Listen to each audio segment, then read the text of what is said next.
26번째 종교철학 강의를 시작하겠습니다. 이번 26번째 영상 강의는 우리 교재 15장이 되겠습니다. 종교다원주의에 관한 문제를 가지고 우리가 살펴보려고 합니다. 13장과 14장을 우리가 다루지 않았는데 이거는 시간이 부족한 관계로 다루지 않았음을 양해해 주시면 좋겠습니다. 기회가 되시면 13장과 14장을 정독을 해 주시면 고맙겠습니다. 특별히 13장은 과학과 종교의 그 관계와 유사한 패턴으로 이성과 신앙의 문제를 좀 다루었습니다.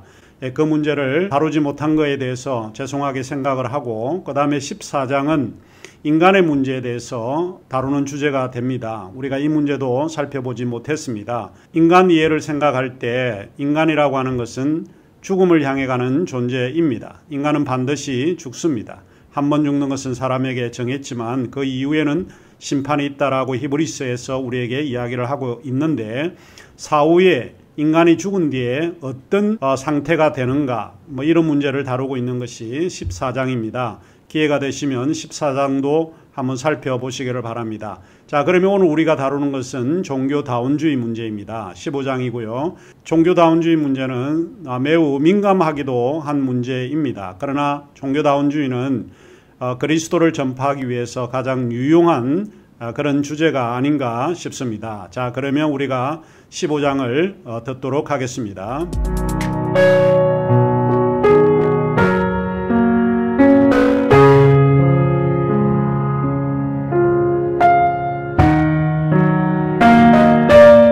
종교철학 담론 제15장을 공부하도록 하겠습니다. 15장의 주제는 종교다원주의 어떻게 이해할 것인가 입니다. 우리 교재를 중심으로 제가 강의를 하도록 하겠습니다. 우리 교과서 631쪽부터 시작을 합니다. 정말 기독교인들은 우리 종교다원주의를 어떻게 이해해야 할 것인가 하는 문제를 생각을 해봐야 합니다. 632쪽에 제가 종교다원주의를 이야기를 했는데, 종교다원주의를 떠올리게 되면 사뭇 골치 아픈 주제로 생각하는 사람들이 굉장히 많이 있습니다. 그 가운데 복음주의 노선을 걷고 있는 사람들은 대다수가 기독교를 종교라고 부르면 안 된다라고 주장을 하고, 대신에 그리스도의 복음이라고 말을 해야 하고, 그리고 종교 대신에 기독교를 생명이라고 이야기를 해야 한다라고 하는 사람들이 많습니다. 그러면 타 종교에 대해서 그들이 생각하는 것은 하나인 것 같습니다. 그것이 무엇인가 하면, 타 종교는 우리가 복음을 위해서, 선교적 목적을 위해서 그 사람들이 필요하다라고 이야기를 하고 있는 것 같습니다. 들어가면서 632쪽에 한국의 대표적인 교회 지도자가 동국대학교에 강의를 했던 내용을 제가 언급을 했습니다. 이것이 굉장히 오래된 이야기이긴 하지만 한국의 대표적이고 가장 큰 교회 목사님께서 동국대학교, 불교대학이죠. 불교대학에 가서 강연을 한다는 것 자체가 사람들에게 좀 생소했던 것 같고 또 받아들이기 어려운 부분이었던 것 같습니다. 그런데 한국의 대표적인 지도자이신 목사님께서 동국대 강연을 수락하시고 강연을 했는데, 그 이후로 나타난 이야기가 상당히 이제 복잡해졌다라고 하는 것입니다. 일각에서는 지금까지 살아온 그의 삶에 대한 또 다른 불행이다, 이렇게 표현하는 사람도 있고, 또 어떤 사람은 가장 치명적인, 그가 가지고 있는 가장 치명적인 문제를 드러냈다라고 말하는 사람이 있고, 또 한편에서는 기독교의 복음을 전파할 매우 중요한 그런 자리였다라고 이야기하는 사람도 있습니다. 이 종교철학에서 종교다원주의가 상당히 이제 민감한 문제이기 때문에 사람들에게 좀 쉽게 이해되기도 어렵고 또 다가가기도 어려운 문제가 아닐까, 이런 생각을 해보게 됩니다. 635쪽에 제가 소주제로 쉬운 질문 그러나 쉽지 않은 대답이다 라고 주제를 좀 선정했는데, 이 주제가 우리에게 이야기해 주는 그대로 많은 그리스도인들에게 이런 그 느낌을 받지 않을까 생각을 합니다. 기독교인은 타 종교를 어떻게 생각해야 할까? 그들도 구원의 진리를 가지고 있을까? 그들도 우리의 이웃으로 간주해야 하는 걸까? 하나님은 꼭 기독교인들에게만 구원의 소식을 전하는 것일까? 이러한 물음들은 기독교 신앙을 가진 사람들에게 상당히 고통스럽고 부담스러운 그런 질문이 아닐 수 없습니다. 타 종교에 대한 문제에서 종교다원주의는 기독교 신앙을 가진 우리들이 한 번쯤 생각해 보아야 할 문제가 아닐까 싶습니다. 종교와 다원주의가 부담스러운 이유들이 있습니다. 그 첫 번째 이유가 아마도 서로 다른 종교적 진리들과 전통들이 상충하기 때문에 그러지 않을까 싶습니다. 사람들은 서로 다른 전통의 신앙을 가지고 있습니다. 이 서로 다른 전통의 신앙을 가지고 있는 사람들은 저마다 자신들의 종교가 절대적이고 우리가 진리라고 믿고 있습니다. 내 종교가 절대적이고 진리이지 타 종교는 절대적인 진리가 아니라고 생각을 합니다. 그래서 우리가 내 종교를 믿고 있는 것 아니냐라고 이야기할지 모르겠습니다. 기독교인들은 예수 그리스도 외에 다른 이름을 우리에게 주신 일이 없다라고 하는 사도행전 4장 12절의 말씀을 받아들이고 있습니다. 그래서 기독교의 전통은 그리스도만이 구원자로 인식함으로써 타 종교들을 불신앙으로 이해하고 있습니다. 그런데 우리가 다르게 생각을 해보면 불교인들도 마찬가지일 거라고 생각을 합니다. 그들도 자신의 것이 참이라고 믿기 때문에 다른 종교들에 대해서 배타적일 수밖에 없지 않을까 하는 생각입니다. 하나님이 한 분이라면 참되고 유일한 종교가 하나이지 왜 수많은 종교들이 이 세계에 공존하고 있는가 하는 문제가 참 우리가 한번 생각을 해봐야 될 문제이고, 하나님을 찾아가는 길이 필히 내 종교를 통해서만 가능한 것인가 라고 하는 것입니다. 만일 우리가 다른 종교적 문화권 속에 출생했어도 기독교 전통이나 문화를 받아들이고 다른 종교의 전통이나 문화를 배척할 수 있었을까? 이런 생각도 하죠. 종교는 하나이지만 진리를 찾는 방법은 여러 개일까? 예수만이 구원의 수단인가? 교회 밖에도 구원이 있는가? 다른 종교들은 멸망받는가? 기독교 신앙을 포기하지 않고서도 타 종교와의 대화가 가능할 건가? 현실 속에 살아가고 있는 다양한 그리스도인들이 함께 도심 속에서 여러 종교를 가진 사람들과 직장을 같이 다니고 있고, 또 직장 안에서 함께 식사도 하고 커피도 마시고 담소를 나누고 있는 게 사실입니다. 세계는 그리스도인들만을 위한 공간이 아니라 타 종교인들을 위한 공간이기도 합니다. 이것은 그리스도인이 다른 종교인들과 더불어 사회라고 하는 울타리 속에서 살아가고 있다라고 하는 말이기도 합니다. 그러면 그들에 대해 그리스도인이 어떤 태도를 보이고 있는가 하는 것입니다. 어쩌면 종교다원주의는 종교 문제만 국한하여 생각할 수가 없고, 이것은 한 사회에 더불어 살아가는 우리의 이웃의 범주를 신앙 전통의 공동체에서만 우리가 생각해 볼 수 있는 이야기일지도 모릅니다. 그리스도인은 이런 명령을 받고 있습니다. 내 이웃을 내 몸과 같이 사랑하라 라고 하는 성경의 당위적 명령을 받고 있기 때문에 우리의 이웃으로서 다른 신앙 전통의 사람들도 사랑해야 하는가? 라고 하는 이런 무거운 질문을 우리가 받고 있습니다. 우리 그리스도인들만이 우리의 이웃인가? 다른 종교를 가지고 있는 사람은 우리의 이웃이 아닌가? 이처럼 그 이웃에 대한 범주, 우리가 고민을 해야 될 문제가 아닐까 생각을 합니다. 종교다원주의, 이것이 부담스러운 질문은 이처럼 각 종교가 절대적이고 자기 종교만이 진리라고 하는 그런 이유 때문에 그렇습니다. 그러면 두 번째, 종교다원주의의 문제가 부담스러운 이유는 무엇일까? 문화가 종교를 결정하고 있기 때문에 그러지 않을까 생각을 해봅니다. 종교의 태동은 문화와 분리할 수가 없는 개념이라고 봅니다. 우리가 만일 불교 영역에서 태어나고 불교 문화권에서 태어난다라고 하면 우리는 아마도 10중 8구 불교인이 되어서 태어나게 될 것입니다. 미국에 여러분이 출생을 하게 되면 아무래도 기독교 문화권 속에서 여러분이 출생을 하게 되고 자연스럽게 기독교적인 그런 분위기 속에서 어릴 때부터 성장하지 않을까 싶습니다. 문화는 한 개인의 종교를 결정하고 있다 해도 틀린 말은 아닐 것입니다. 그런 점에서 종교는 후천적으로 주어지기보다는 선천적으로 주어지는 인간의 조건이기도 합니다. 모든 사람은 종교적인 그런 문화 속에서 출생을 하고 있고 그 종교적인 분위기가 그 사람의 모든 삶을 결정할 수 있는 그런 경우가 있기 때문에 그렇습니다.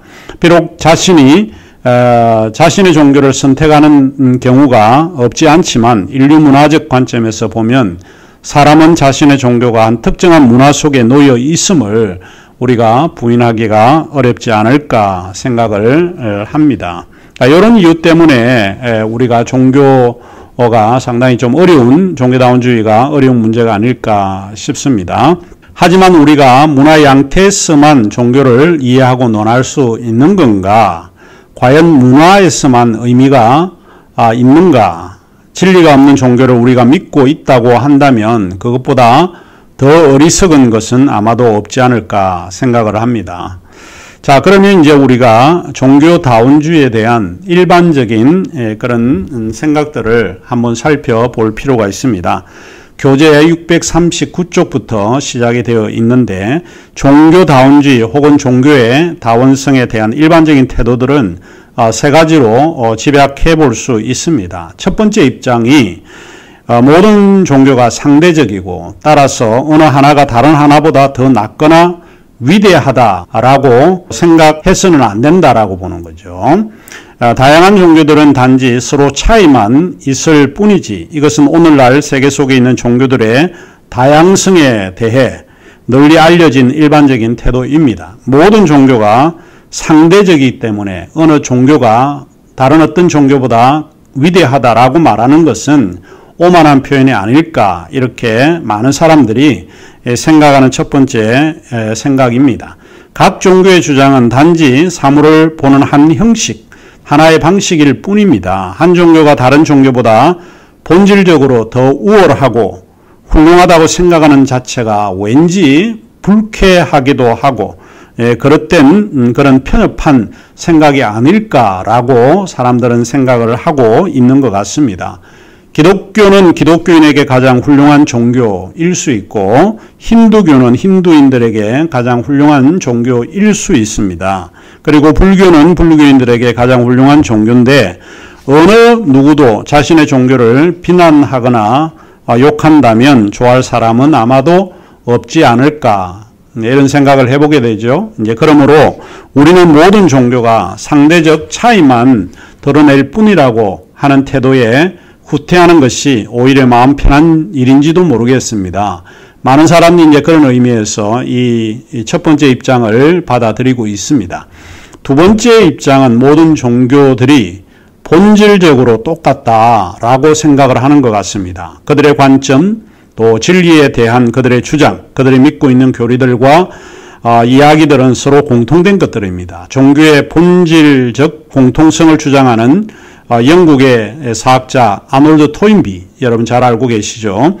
그 아놀드 토인비는 알곡에서 가라지를 털어내는 일은 매우 위험하다. 진리를 알기 위해서 여러 종교들의 불필요한 것들을 자꾸 이렇게 벗겨내는 것은 위험한 일이다. 이렇게 지적을 한 적이 있습니다. 그래서 양파를 까다가 양파 전체를 다 파가지 못하는 경우가 있는 것처럼 종교를 분별하려고 노력하다가 종교의 의미와 가치를 상실할 수밖에 없을 거다라고 토인비는 경고하기도 했습니다.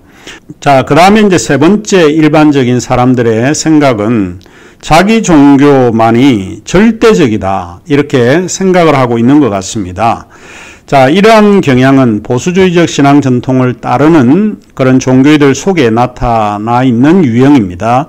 모든 종교는 하나다. 기독교만이 혹은 불교만이 참된 종교이다. 따라서 자신의 종교 이외의 다른 종교들은 진리가 아니다. 비진리다라고 주장을 합니다. 이러한 입장은 기독교 신앙을 가지고 있는 사람들 가운데도 많이 나타나 있습니다. 이러한 입장을 주장하는 근본적인 이유를 신시내티 사비에르 대학교에서 종교학을 가르쳤던 폴 니트에 의해서 언급이 되는데, 그는 기독교인들이 왜 우리 종교가 진리냐라고 하는 그런 것을 살펴보니까 네 가지 것으로 요약될 수 있다라고 이야기를 합니다. 그 중에 하나가 성서무호성과 문자적 영감, 이런 생각을 가지게 되면 결국 우리가 가지고 있는 것이 진리다라고 주장을 하고, 예수를 유일한 구세주로서 인격적 신앙 경험을 할 필요에 대해서 강조하기 때문에 그렇고, 세 번째로 세계를 그리스도에게로 개종시킬 성교의 절박성, 그리고 마지막으로 현대 신학, 특히 역사 비평적 성서 해석 방법에 대한 불신, 이런 것들이 자기 종교나 신앙의 절대성으로 이끌어가고 있다라고 지적한 적이 있습니다. 우리 시대에 아마도 종교의 절대적 입장을 반대하는 사람이 있는데, 그분이 아마 신정통주의 신학자인 칼 발트일 것입니다. 칼 발트는 그가 활동하는 시기는 일반적으로 인간의 한계, 또 이기주의, 이데올로기적 환상이 팽배해 있던 시기에 칼 발트가 활동했던 시기입니다. 인간이 최고 기준이었고 만물의 척도를 생각하는 시대였기 때문에 사람들에게 미래에 대한 낙관론의 입장이 아마 지배적이었을 것입니다. 하지만 세계 1차 대전으로 인해서 19세기의 낙관주의, 진화론적 진보주의, 이런 형태들이, 이런 이념들이 다분히 퇴색되고 있었기 때문에 새로운 성경주의로 귀속되었지 않았나 싶습니다. 이러한 시대적 정황 속에서 바르트는 하나의 주장을 내세웁니다. 오직 신을 알 수 있는 방법이 그리스도 외에는 없다라고 주장을 하고, 모든 기준은 하나님의 계시에 근거해야 한다라고 주장을 했습니다. 그의 태도는 너무나 단호했습니다. 우리가 예수 그리스도를 믿기로 결정을 했다. 그래서 타 종교를 이야기를 해서 우리의 마음을 흔들게 하지 말라라고 하는 그런 입장을 보였습니다. 그래서 같은 종교의 입장에서도 어떤 사람은 좀 후한 그런 생각을 가지고 있는 사람이 있는 반면에 어떤 사람은 단호하게 종교다운주의에 대해서 이야기하는 사람도 사실 있다라고 봅니다. 자, 그러면 이제 종교다운주의에 대한 현대적인 견해들입니다. 종교다운주의에 대한 현대적인 견해들, 한 네 사람 정도를 우리가 좀 생각을 해볼 수 있습니다. 먼저 종교다운주의에 대한 현대적 견해를 우리가 살펴보게 될 텐데, 하나, 용어 자체에서 오는 잘못된 거를 우리가 한번 살펴보고 넘어가는 게 좋을 것 같습니다. 다원주의라고 하는, 이 종교다원주의라고 하는 말은 포괄주의나 배타주의에 대비되는 그런 용어입니다. 이 용어가 활발하게 사용되는 것은 현대의 문턱에 들어서면서 사용을 하고 있는데, 종교다원주의는 사실은 포괄주의도 아니고 배타주의도 아닙니다. 종교다원주의는 인정하는 것이 이 세계에는 여러 종교들이 있다라고 하는 이야기입니다. 모든 종교가 하나가 되어야 된다든지, 또 종교가 내 것만이 진리이기 때문에 다른 것을 배타하는 이런 입장이 아니라, 일단 전제는 종교다원주의는 여러 종교들이 존재하고 있으니까 우리가 어떻게 해야 할 것인가 라고 하는 그런 입장입니다. 자, 첫 번째가 라이문드 파니카의 견해가 있습니다.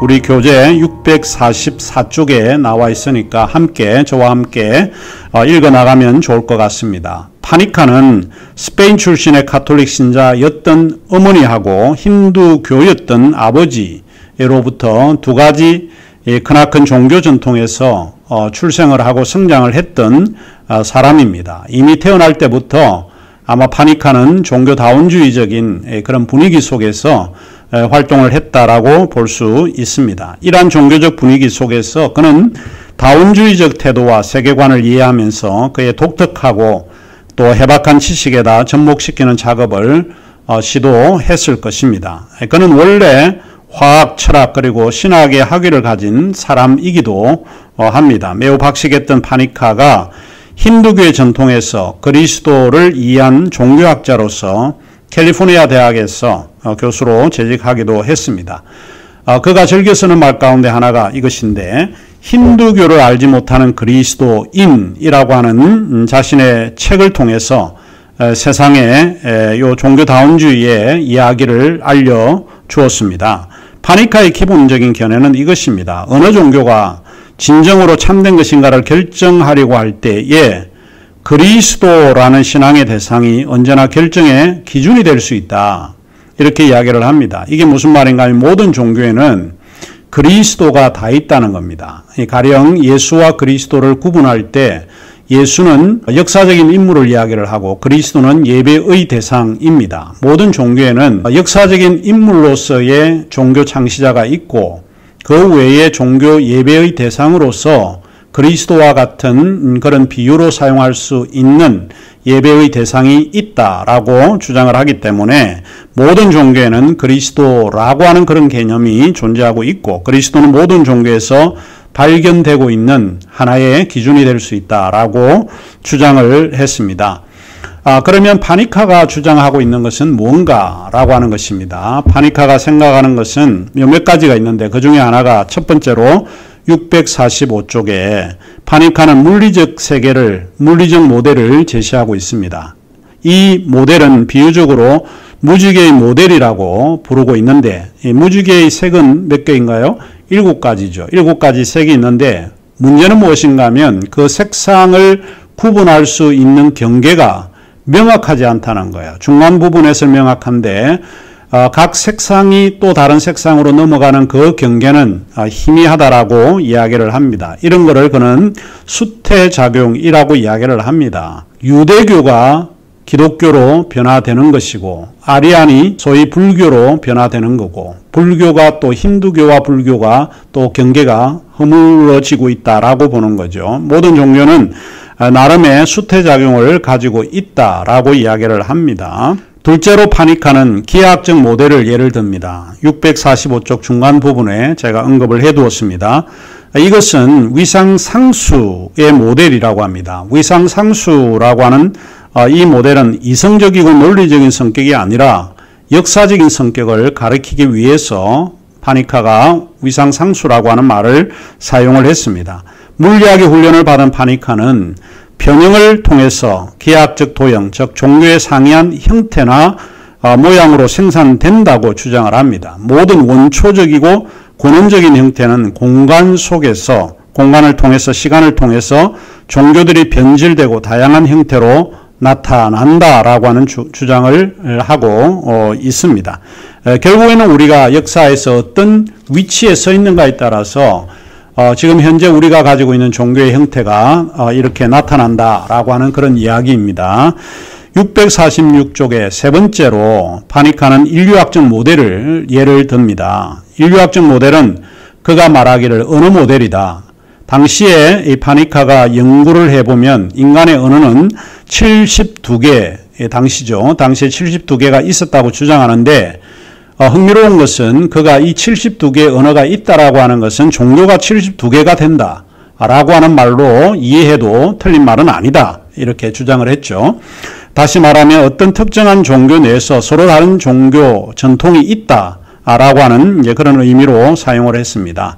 자, 이런 이제 세 가지 이런 접근 방법을 통해서 종교를 이해한 후에 그가 종교 간의 비교 가능성을 제시를 하고 종교 간의 대화가 필요하다라고 주장을 합니다.